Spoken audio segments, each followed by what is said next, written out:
They laughed in 1947, but by 2025, even global superpowers think twice before testing Pakistan's resolve. From a scattered post-colonial force with borrowed weapons to a nuclear-capable military that keeps even the most powerful nations cautious, this is the untold journey of Pakistan's military might. Why is the West quietly watching?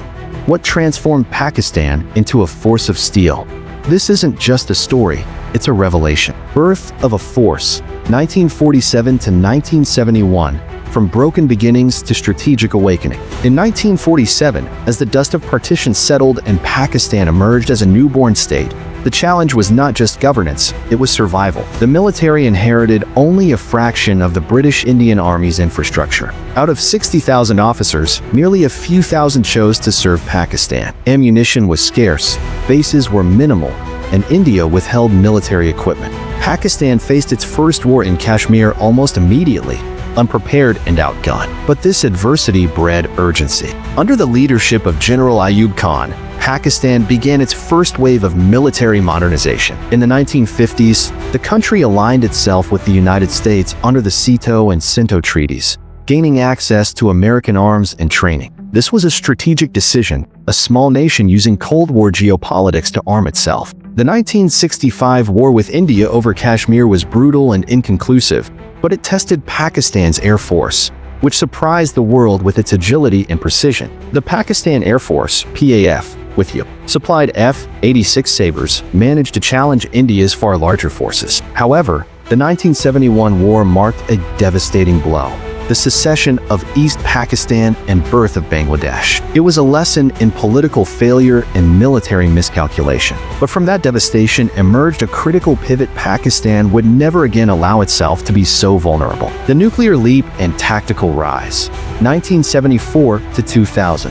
When the world started watching, the turning point came in 1974, when India tested its first nuclear bomb. Pakistan's leadership, under Prime Minister Zulfikar Ali Bhutto, responded with urgency.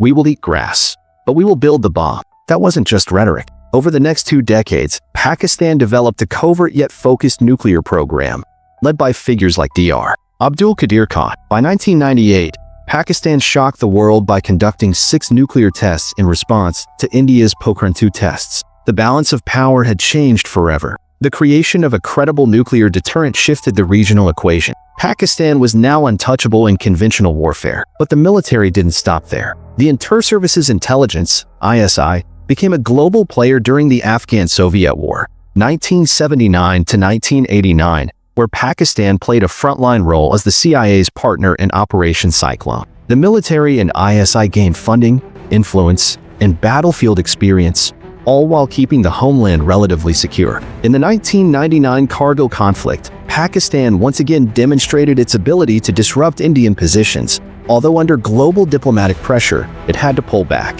However, the military's strategic mindset was clear: unconventional tactics, mobility, and psychological operations. While critics questioned the methods, the message was sent. Pakistan was no longer fighting for survival, it was shaping the battlefield. 21st century warfare, 2001 to 2025. Technology, strategy, and global respect. After September 11th, Pakistan became a frontline ally in the global war on terror. But it was a double-edged sword. Internal terrorism skyrocketed. From the Red Mosque operation in Islamabad to the devastating APS Peshawar attack in 2014, Pakistan faced its gravest internal threat. And yet, under Operation Zarb-e-Azb and later Radul-Fazad, the Pakistan Army conducted some of the most successful counterterrorism operations in the modern world. In parallel, military technology surged. Pakistan developed long-range missile systems like Shaheen and Babur. The JF-17 Thunder fighter jet, co-developed with China,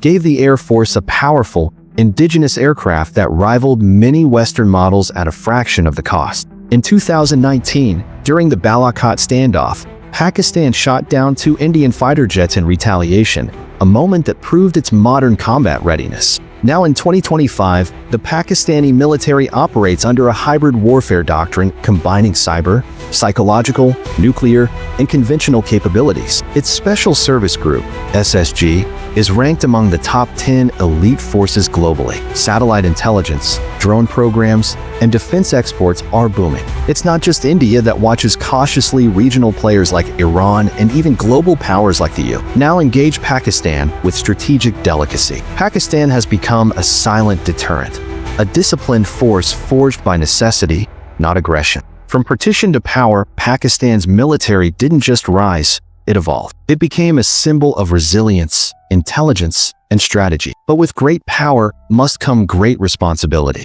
May this strength always guard peace, not provoke war.